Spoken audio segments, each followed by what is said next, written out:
From Bloomberg World Headquarters in New York to our TV and radio audiences worldwide, I'm David Weston. Welcome now to Balance of Power, where the world of politics meets the world of business. I want to check on the markets as we do every day. We're going to be joined now by Abigail Doolittle. So, Abigail, you've sent out your note. There's a little bit of movement, maybe a little bit in attack, but not a lot of dramatic movement. I don't see, at least. There really is not, David. On this Monday, we see a little bit of a pullback from the cyclical, the reopening, the reflation trade that we've had really developing in this fourth quarter, but on very small moves. Right now, the S&P 500 is down about 0.2%. On the other hand, you have the NASDAQ sharply higher, putting in an all-time high. Now, dragging on the S&P 500 is the energy sector. Helping the NASDAQ is Apple, among some of the other tech names. So this is a bit more of what we've seen overall this year, where tech, Apple, Microsoft, Facebook, those are this year's defensive stocks. So investors going that way just a little bit today, which is interesting, David, because, of course, the vaccine is going to be distributed in the UK this week. Some reports maybe next week in the US, but some signs of nervousness, risk off. It's also showing for the banks, because we, of course, have on the day bonds rallying a little bit. So that means that yields come in. That weighs on the bank. So again, just a little bit of a pause in the cyclical rally. So, Abigail, this is what I'm curious about. And you and I have talked about this a little bit. How does the market really react to what the economists are seeing? The economists right now are saying we're going to be good in the second half of next year, but we're going to have a really tough spot between here and there, an air pocket, as it were. How do the markets price that in? So right now, the markets do not appear to be pricing it in all that much. However, as you know, I love to look at charts. So some of the longer term charts are starting to show the possibility that equities in particular are very stretched, and that there could be some sort of a sharp pullback maybe toward the end of this month or in the beginning of next year. And that could very well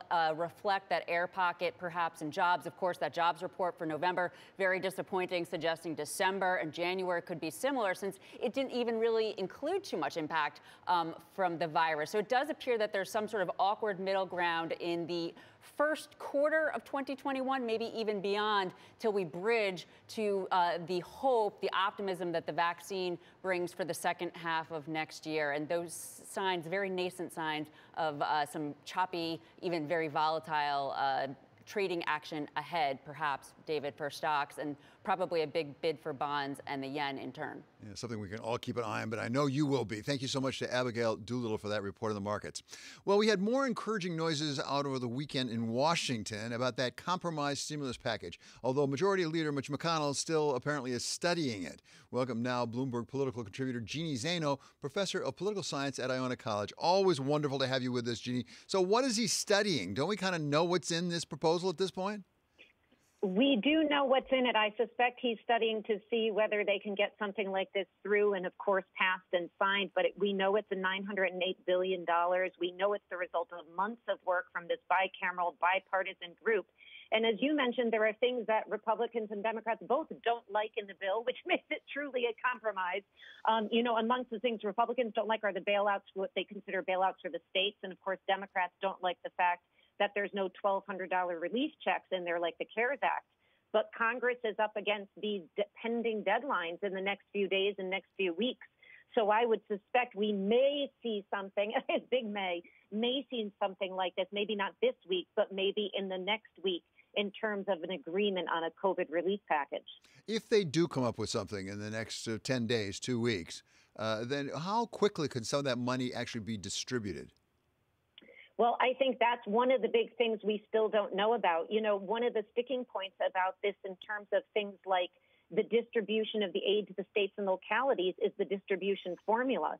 So it's not only, when this money would get out, but how it would get out and how it would be distributed. Those are all things that have to be debated and figured out. And of course, this bipartisan, group that's been working on this has been trying to iron some of this out. But leadership has now got their hands on it, and I think it may change in the next few days as they move forward on this. What are the politics of this, Jeannie, do you think? Can we know what the politics are? I mean, who comes out the hero? Who comes out the goat?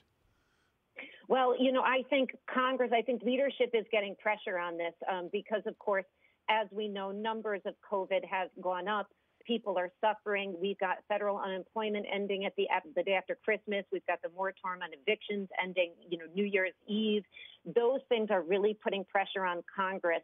Somebody said to me, it's almost like, students studying for final exams. They're up against a deadline now, and that's why we may see something out of this.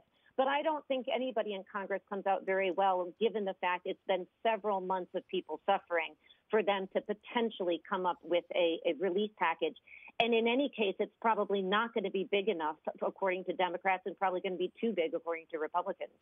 Well, let's turn to Georgia. Obviously, all eyes are on Georgia and that runoff, 2 runoff elections in the Senate coming up January 5th. Over the weekend, we had a lot of activity in Georgia, including the President of the United States, Donald Trump, going down there and in a rally once again condemning the election and condemning particularly the Republican governor of Georgia for not convening a special session of the legislature to overrule the results. What do you make of that? Yeah, it condemned the governor, a Republican, as you mentioned, called on Doug Collins, who lost to Loeffler in the Senate primary, to challenge Kemp in the 2022 primary. And of course, this is what Republicans really fear, is that the president will remain, after he leaves office, powerful enough to impact their primary races. And so, the president's down there. I think the big concern for Republicans right now is these seats really matter because, of course, who wins these decides who has power in the Senate going forward into the next 2 years at least. And the question is all the president's focus on the election being stolen going to dampen turnout amongst Republicans and hand this thing to Democrats? Because we expect in both cases these are going to be fairly tight. When we look at the polls, both of these races are tight at this point. And everyone says it's a matter of turnout. I mean, we often hear that. It's a matter of turnout. And it is a complicated message, at least, that the President of the United States is trying to deliver, which is, on the one hand, that election wasn't worth anything. It was all a fraud. But on the other hand, please go back out and vote again. It's a little contradictory. A little contradictory and a hard case to make. So, this is what has got Republicans down there, wringing their hands because they do need people to get out. This is a race for turnout. They're spending a lot of money to get their voters out. And they're also being given a contrary message, which is don't bother turning out to vote because it's all rigged anyways. We even heard the president trying to make this case at the rally. Really tough to make. And of course, we had both the Senate candidates, all 4 of the Senate candidates, 3 of them debating. And of course, Senator Perdue, who didn't show up at the debate for John Ossoff over the weekend. So you had a really odd picture of an empty podium where Perdue should have been and Ossoff by himself on the stage, and then Loeffler and Warnock out there debating as well this weekend. What happens when somebody doesn't show up for a debate? I mean, it's not the first time in history that that's happened, and you have this drama with the empty podium and things. Is there a percentage in that one way or the other? I'm just going to assume that David Perdue, the incumbent Republican, decided why does he want to give more press attention to his opponent? Yeah, I mean, they made the calculation that he would have more to lose by showing up than just staying home. I think it can be a dangerous calculation. We recall we saw that with Joe Crowley and Alexandria Ocasio-Cortez in 2018 when he didn't show up to debate. And you sent a surrogate in that case. And that is always, I think, a dangerous proposition. So I was a bit surprised Perdue did that, although we have to say he was ahead in the general election. He didn't get over the 50%. But polls there remain very tight. So he made a calculation, and we'll have to see if it pays off. Let's turn to the president-elect for a moment, Jeannie. He now is announcing his health team, if I can call it that, led by the designee for Health and Human Services. He's Javier Becerra. He's the Attorney General on the state of California. It's an interesting combination of people who put together some crackerjack scientists, the former Surgeon General coming back. We've got Dr. Fauci. We've got epidemiologists, but also some people who just know government particularly well, who are not necessarily scientists. Yeah, absolutely. And I think Becerra is a really interesting choice. He's also been somebody who has really led the effort to defend and protect, if you will, the Affordable Care Act from his position as Attorney General out in California. And that's, of course, something that Joe Biden and Democrats talked about a lot during this election cycle. And, of course, these appointments, I think, matter more, obviously, in this pandemic period and when you're talking about health and human services and the CDC and these other positions he's appointing because we're in the midst of a pandemic. And what to me is so important is that he is really making these appointments based on this question of expertise. And as you mentioned, a combination of that and insider understanding of how Washington works to move policy in this arena. So very different appointments than we saw in the early stages of Trump's administration. Yeah, certainly right. Thank you so much. As I say, it's always a treat to talk to you. That's Jeannie Zaino, our Bloomberg political contributor. In the meantime, we're going to be talking about British negotiators who say that they're down to a matter of hours to get a deal done on Brexit. We talk with Sarah Hewin of Standard Charter. This is Balance of Power on Bloomberg Television and on radio.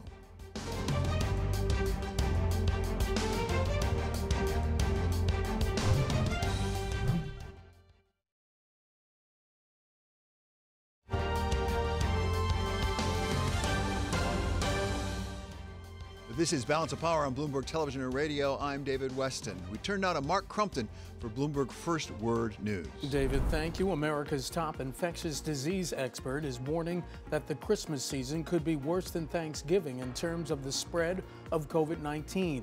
Dr. Anthony Fauci joined New York Governor Andrew Cuomo at a news briefing today and said January could be a, quote, dark time for our country. The United States has had 14.8 million cases, according to data collected by Johns Hopkins University and Bloomberg News. The United States is slapping new sanctions on 14 Chinese officials over their crackdown on dissent in Hong Kong. The measures freeze assets and ban travel. The move is part of President Trump's effort to pile pressure on China's Xi Jinping and the ruling Communist Party in the final weeks in office. President-elect Biden has said he expects to keep up pressure on Beijing over Hong Kong. The U.S. Supreme Court's declining to take up an appeal from some Oregon parents who say transgender students should use locker rooms and bathrooms of the gender they were assigned at birth. The federal appeals court in San Francisco had upheld a policy that allows transgender students to use facilities that align with their gender identity. Parents sued over the policy in 2017, saying it caused embarrassment and stress. And news out in the last few minutes, as my colleague David Weston was just telling you, we have news concerning Brexit, and we have news concerning what's going on over there. We'll continue to monitor it and bring you that information in just a few minutes. David, back to you. Let's pick up on that Brexit theme actually right now. The European Union, they say that they're going to have to get a deal by this Wednesday if they're going to have a deal with the UK at all. Meantime, British negotiators are saying that's maybe too long a time. They may need to get it done today if they can get it done at all. To take us through all of this and give us a sense of what's going on and what it may mean, we welcome now Sarah Hewin. She is Standard Charter Head of European and Americas Research. So Sarah, thank you so much for being with us. Give us, I'm assuming you have the inside scoop on this. Where is this negotiation right now? Do we have a sense? Honestly, things have been stuck and going round in circles for quite a long time. So the issues that are the stumbling blocks are not new issues. They're the issues that were being discussed last month, the issues that were being discussed in October, in September, before then. So it's this question about the level playing field and potentially unfair competition from the UK. This is something that the EU is very stressed about, and fisheries as well.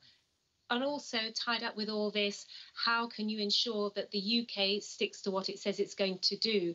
So the news headlines that we've been receiving over the last few days, the last few hours, have been indicating that a deal may be done, that a deal may break down.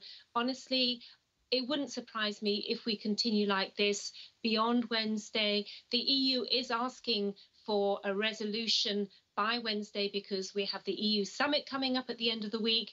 But as always with EU negotiations, and I think particularly in this case, there's every chance that things could go all the way to the wire. And by to the wire, we're talking about the end of the year.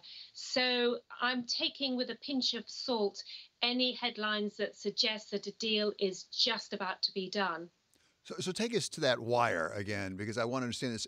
They have to have ratification, don't they, have on the 27 countries if they get a deal? I mean, that will take some period of time. They can't literally go to midnight on December 31st, can they? Well, I mean, ratification, this was always the argument why a deal had to be done by September, why a deal had to be done by October, to allow time for the legal text to be drawn up. This is a big treaty, needs to be translated into all the EU languages and then ratified by the European Parliament and by the UK Parliament, as well as signed off by EU heads of state. But we know that the UK Parliament is already thinking about pushing back its the Christmas recess. We know that the European Parliament is thinking about sitting right at the end of December. So the deadline is not fixed. True, 11 o'clock or 10 to 11 on the 31st of December is a little bit late. But I think that it's entirely possible that we do get things dragging on beyond this week, even though both sides have indicated that they want to get a deal done this week. Are the two sides prepared for not getting a deal done? That is to say, are we seeing any indication that they're putting people in places, procedures in places, that if they go to basically a WTO basis of trading with them, they'll be in a position to do that on January 1? Well, there's certainly this Thursday, if there isn't a deal by then the EU summit, that will be part of the summit discussions, is putting in place no deal preparations. For the UK, I would argue that the UK is not even organised for a deal because we still have big question marks over what happens at the border. We don't really have the border infrastructure to deal with the regulatory checks that will need to be done, even assuming a deal is done. So if on top of that you're adding tariffs and quotas, that's the big difference between getting a deal and not getting a deal, is that without a deal, tariffs are imposed on EU exports and imports. Then it really adds to the sense of chaos, I think, that is threatened at the end of this year. So whether or not the United Kingdom, on the one hand, and Europe, on the other hand, are really prepared for a no-deal Brexit, are investors really prepared for that possibility? Because we had seen the pound, I believe, strengthening, and also the FTSE, the London Stock Exchange, was really strengthening. But I wonder now if they're going to get caught out if, in fact, there isn't a deal. I think that markets have made the assumption that there will be a deal, and we've certainly seen that reflected in a stronger pound over the last few weeks. Against euro, of course, the sterling has weakened off just over the last couple of days, so that suggests that there are some nerves about whether a deal is going to be forthcoming or not.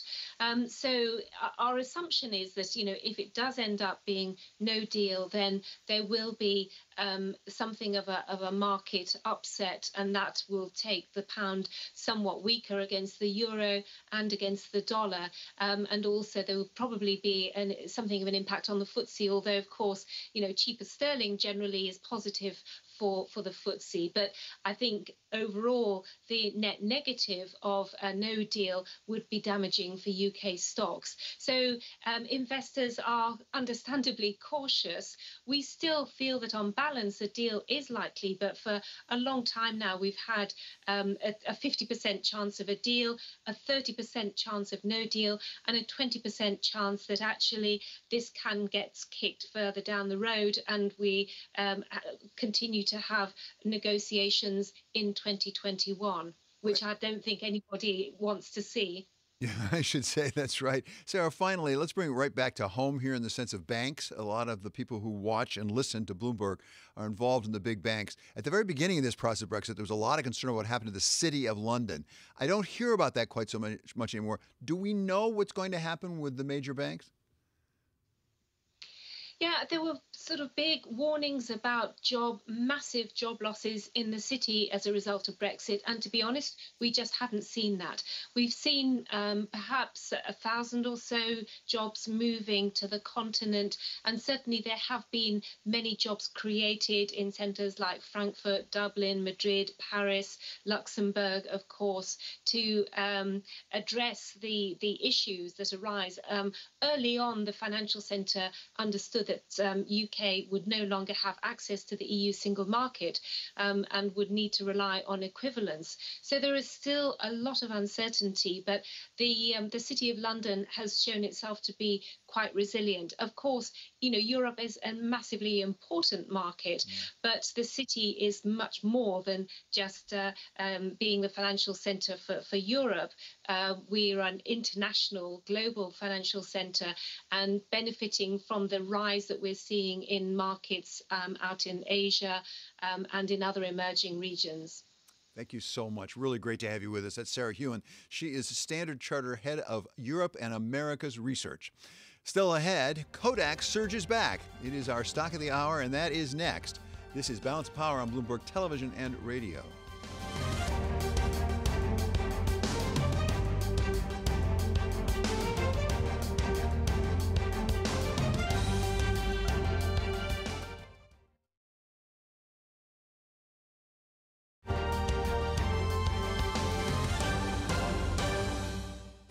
This is Balance of Power on Bloomberg Television and Radio. I'm David Weston. Shares in Kodak are surging today. This comes after a press report that the company has been cleared of any wrongdoing in obtaining a government loan to produce chemicals to be used in pharmaceuticals.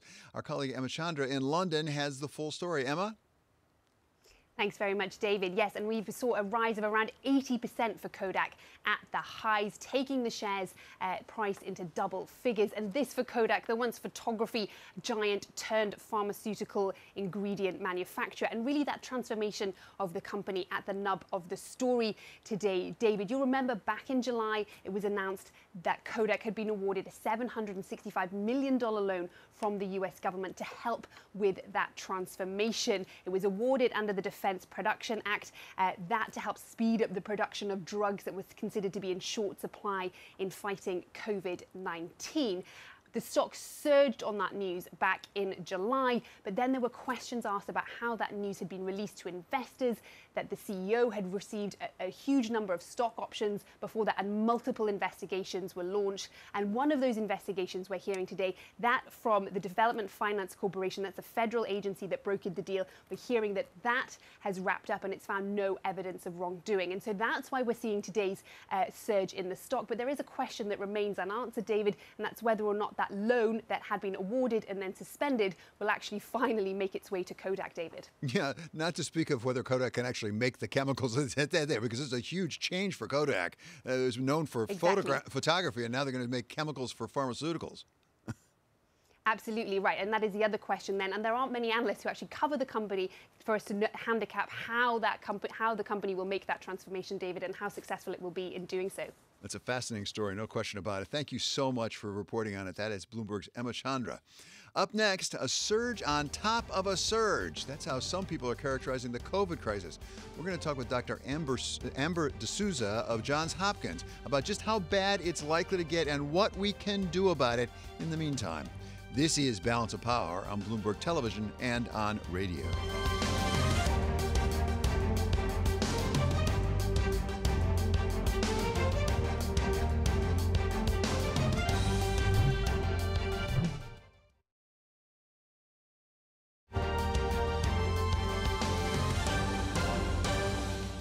This is Balance of Power on Bloomberg Television and Radio. I'm David Weston. For Bloomberg First Word News, we go now to Mark Crumpton. David, President-elect Biden is naming some of his most prominent allies to be the co-chairs for his upcoming inauguration.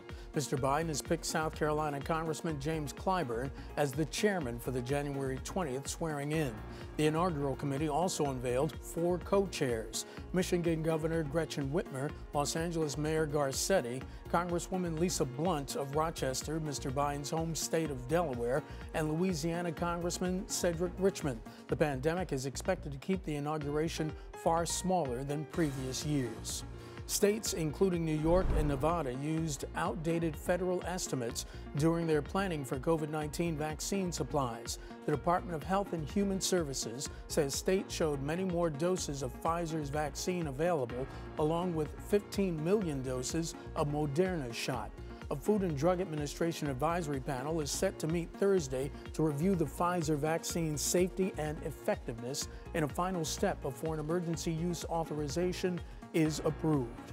There are new indications that Italy's coronavirus outbreak is slowing down. Health officials reported the lowest daily new cases today since October 20th. Italy may get its first 3.4 million doses of the Pfizer-BioNTech COVID-19 vaccine as soon as January 15th, a week earlier than expected. Romania's prime minister has resigned. Ludovic Orban is stepping down a day after his ruling Liberal Party lost elections. Orban has led a minority cabinet since late 2019, but his popularity was damaged by the coronavirus pandemic, which has cost more than 12,000 Romanian lives and triggered the worst economic slump since the fall of communism.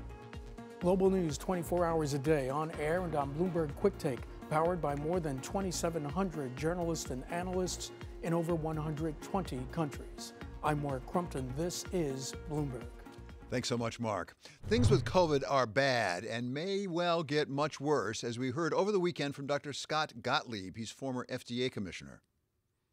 As bad as things are right now, they're going to get a lot worse. I think by the end of the year, we'll be at probably about 300,000 deaths. And by the end of January, we could be pushing 400,000 deaths. We're going to see consistently probably 2,000 deaths a day. And as we get into January towards the peak, we're going to see over 3,000 deaths a day, unfortunately, and we maybe get close to 4,000 deaths a day. So this is going to get a lot worse before it starts to resolve. We welcome now Dr. Amber D'Souza. She is professor in the Department of Epidemiology at the Johns Hopkins Bloomberg School of Public Health, a school that, as we know, is supported by Michael R. Bloomberg. He is the founder and majority owner of our parent company. So, Doctor, thank you so much for being with us. You heard what Scott Gottlieb had to say there. That sounds pretty dire. Do you think it's overstating the case?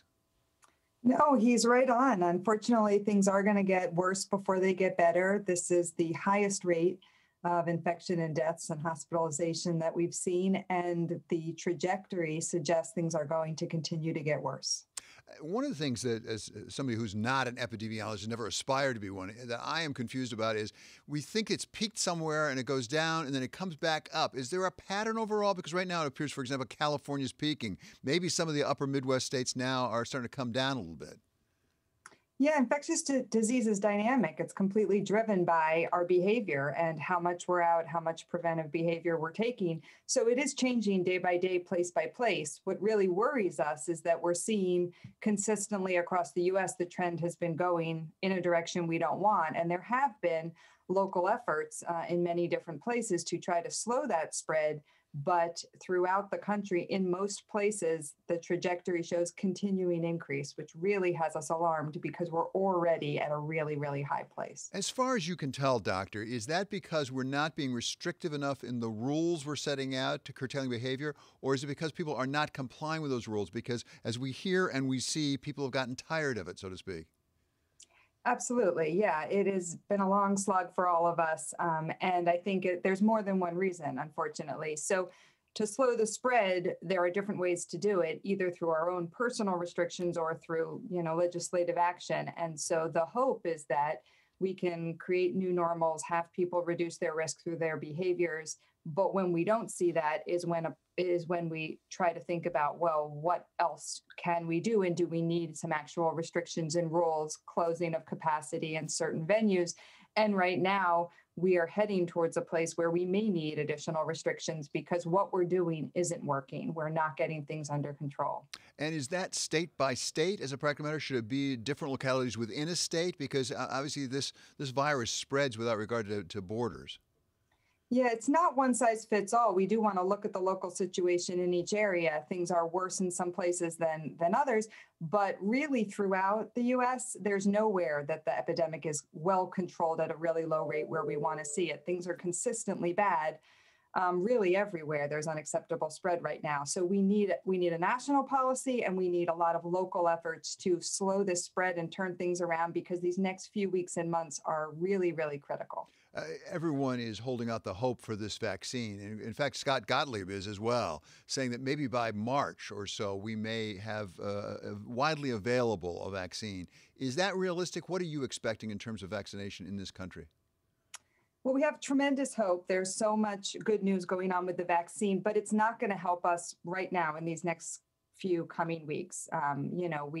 We have uncontrolled spread. There is a lot of hope that there will be vaccine rollout. We will have the beginnings of protection from vaccine, but that will not be able to reduce the spread and the rates we're seeing for weeks to months. We need to get the majority of people vaccinated, and that's not going to happen for many months. So we can't rely on vaccination alone.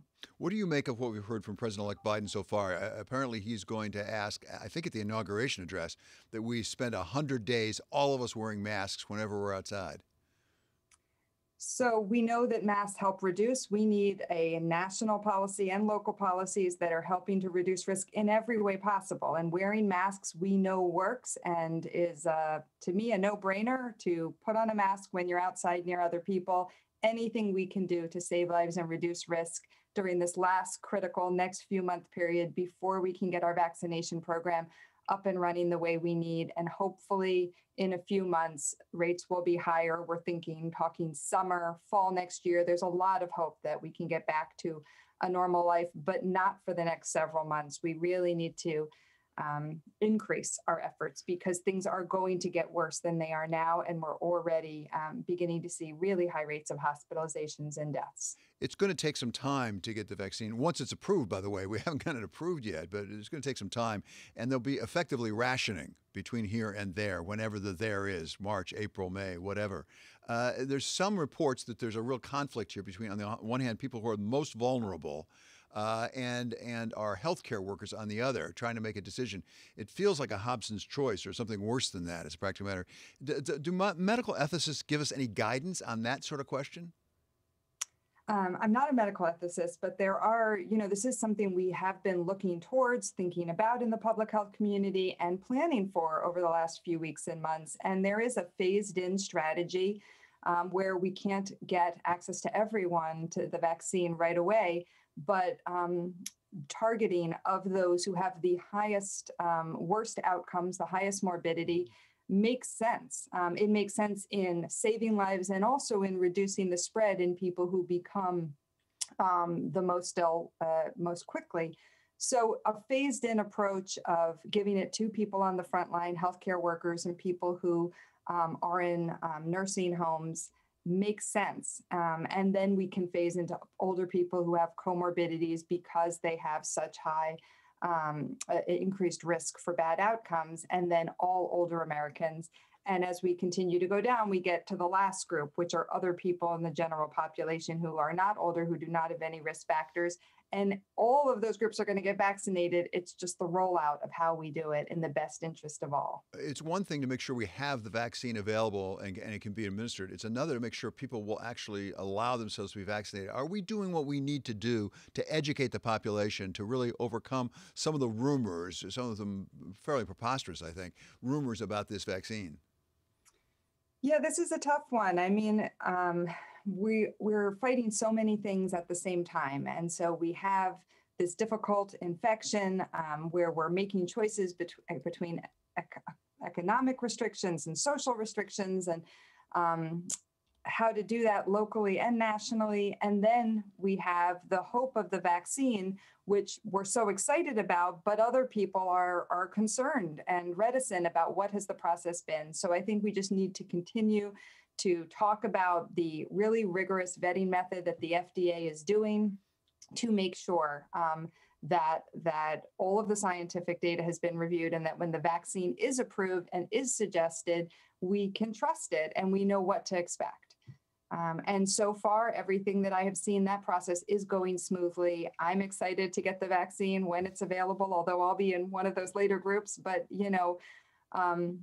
the data that we have suggests a lot of hope from the vaccine. Doctor, thank you so very much for being with us today. Really appreciate it. That's Dr. Amber D'Souza of the Johns Hopkins Bloomberg School of Public Health. And we should note that Johns Hopkins Bloomberg School of Public Health is supported by Michael R. Bloomberg, founder of Bloomberg LP and Bloomberg Philanthropies. Coming up here, the outgoing Trump administration imposed another set of sanctions on China today. How much room will the Biden administration have to maneuver? We talk with Rufus Yerxa of the National Foreign Trade Council. This is Balance of Power on Bloomberg Television and Radio.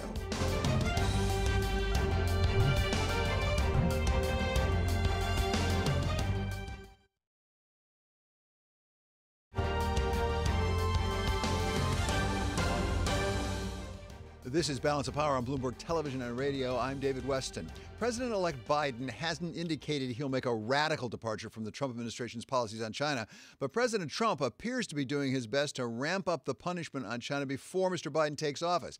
To take us through U.S.-China trade relations in the midst of a transition and a pandemic, welcome now Rufus Yerxa. He is president of the National Foreign Trade Council. Mr. Yerxa earlier served as Deputy Director General of the World Trade Organization. Rufus, always a pleasure to have you with us. So we have two announcements coming out early this morning. One is a surge in Chinese exports as they're really recovering apparently from the pandemic faster than we are. And at the same time, we now have the White House imposing another round of sanctions on some individuals from China.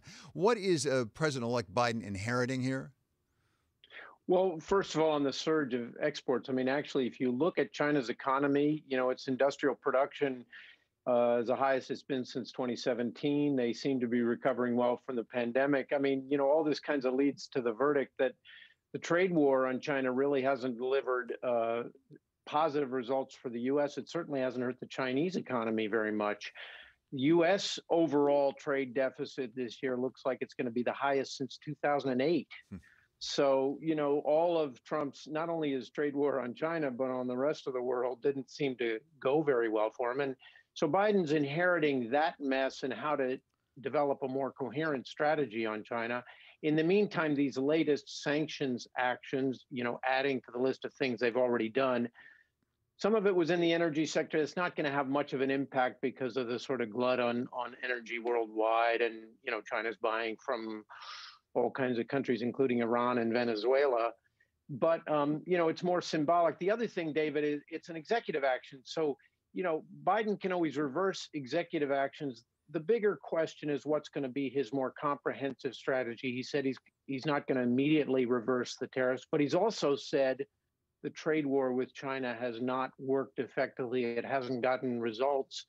And we need to work with our allies around the world who are also upset with China and who are, need us to sort of cooperate with them more in developing a more coherent multilateral approach.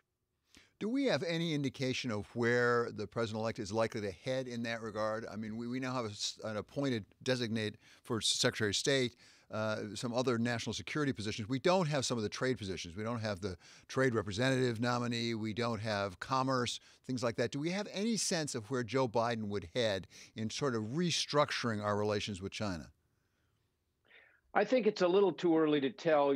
Personnel is policy, and there are some key positions that will factor into this. Obviously, Tony Blinken at State and Jake Sullivan at the National Economic Council will play a big role. But, so will the USTR and the Commerce Secretary. And by the way, Janet Yellen at the Treasury Department, too.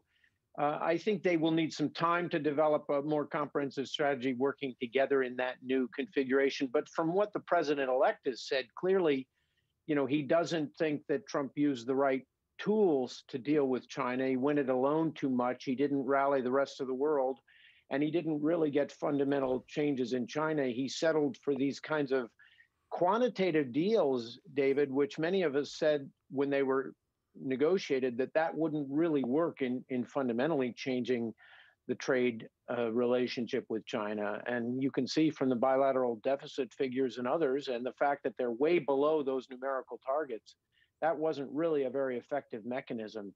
So they're going to need a little time to sift through. There's all these sanctions issues. There are big national security and technology issues. I think it'll take a little while, particularly since they're focusing so much in the pandemic in the early months of the administration. So that's a quick look at China and Asia. Let's go back to Europe for a moment and what's going on with this Brexit negotiation, because we're told that it's a matter of hours or days that they have to get a deal. If, in fact, they don't get a deal between the United Kingdom and the European Union, that doesn't necessarily directly affect the United States, but I wonder what the ripples are out into the water of really a trade rupture between the United Kingdom and Europe. Well, the ripples actually for the U.S. are quite big because of the enormous transatlantic investment, the fact that so many U.S. companies are invested both on the continent and in the U.K., and that there's a lot of three-way trade between the three markets. So if you suddenly go back to normal trade with tariffs, even though the average tariff levels in the EU and the UK wouldn't be that high, they still have a disruptive effect, and border controls and other things have a disruptive effect. So that will not be something that will be good for the U.S. It'll have a bigger impact, I'm afraid, on the UK economy.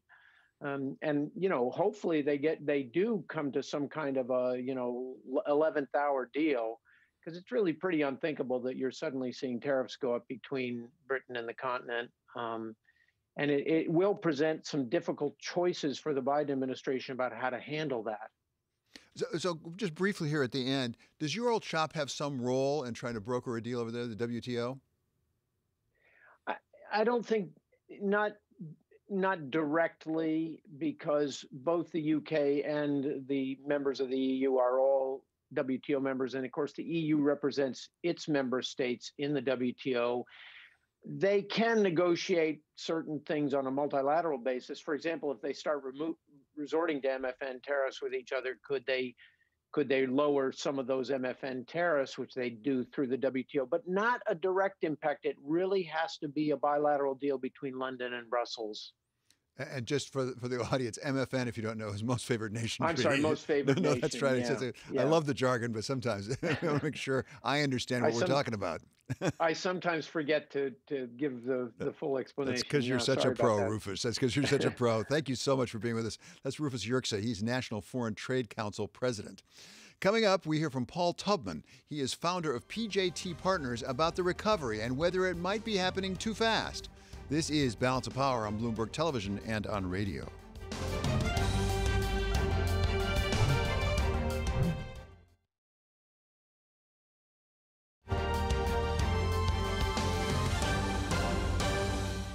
This is Balance of Power on Bloomberg Television and Radio. I'm David Weston. Our colleague Ed Hammond earlier talked with Paul J. Taubman. He is founder and CEO of PJT Partners and got his views on how markets are reacting to the promise of the vaccine, how big that promise is, but also about some practical challenges and whether markets just might be getting ahead of themselves.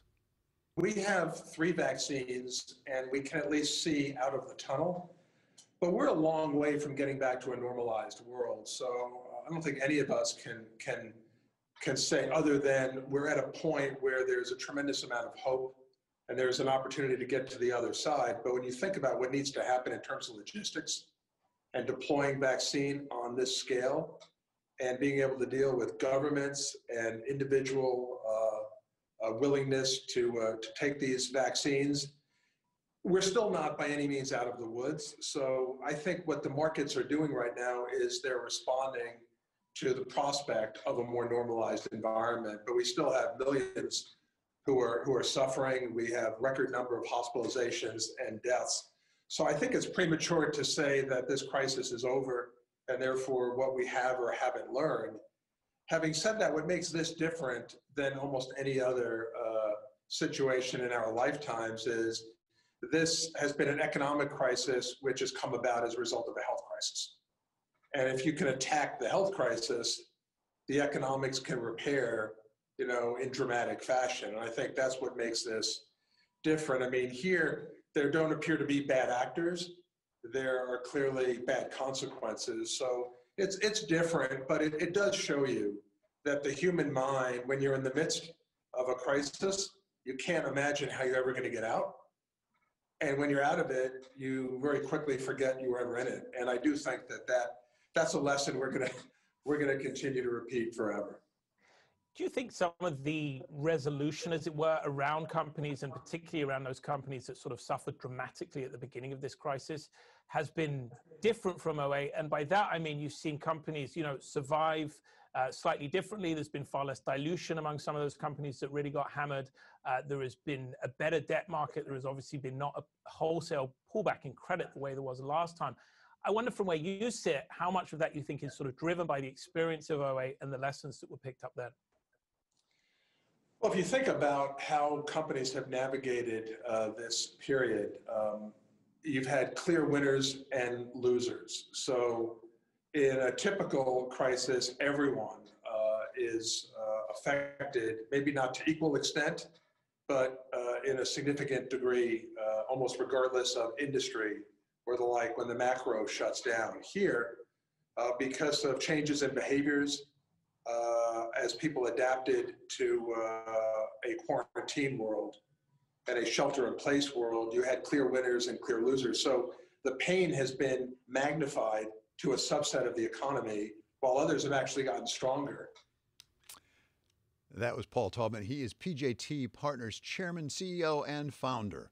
Coming up, Balance of Power continues on Bloomberg Radio. In our second hour, we're going to talk to Maya McGinnis. She is president of the Committee for a Responsible Federal Budget. We'll talk to her about this $908 billion stimulus proposal, whether we can afford to have it, whether we can afford not to have it. That's coming up. This is Balance of Power on Bloomberg Television and on radio.